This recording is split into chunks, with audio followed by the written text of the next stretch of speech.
ఆ రోజు రాజశేఖర రెడ్డి గారు ఏం చెప్పారు? 4% రిజర్వేషన్ అన్నారు. అయినయా? ఎక్కడన్నా అయినయా? అది ఆయనకి తెలుసు అవదు అని. రిజర్వేషన్లు అనేది సుప్రీంకోర్టులో తేలాల్సిన విషయం. మోర్ దాన్ 50% అంటే ఇది కాన్స్టిట్యూషనల్ అమెండ్మెంట్ అవ్వాలని ఆయనకి తెలియకుండానే చేశారంటారా? తెలుసు. అయినా కూడా ఓటు వేసి వదిలిపెట్టాడు. దానికి అత్యంత అభిమానం ఉన్న మీరందరూ ప్రేమించే వాళ్ళందరూ పడిపోయారు. బాగానే ఉంది. సరే, ఆయన ఏదో సరే ఏ ఉద్దేశంతో ట్రై చేశాడు, అవ్వలేదు. జగన్మోహన్ రెడ్డి గారు వచ్చారు. వాస్తవంగా 5 సంవత్సరాల్లో మైనారిటీ సోదరులకి యాక్చువల్గా ఏం చేశారు మీరు చెప్పండి? బటన్ నొక్కుడు కార్యక్రమం కాకుండా మేము ఒక స్కూల్ కట్టారా? వెళ్తే ఒక హాస్పిటల్లో మంచి ఫెసిలిటీ ఏమన్నా ఉందా?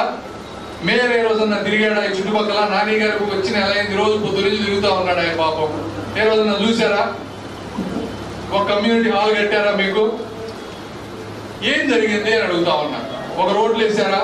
ఒక డ్రైనేజ్ క్లీన్ చేశారా? ఇది వాస్తవం.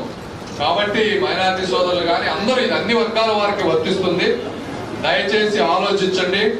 ఎప్పుడో ఎవరో ఏదో చేశారని, అప్పుడెప్పుడో మనం అంతా వాళ్ళకి వాటిలు వేసారని కాకుండా ఈరోజు మీకోసం నిజంగా ఎవరు పాటుపడుతున్నారు, ఏ ప్రభుత్వం పాటుపడతా ఉంది.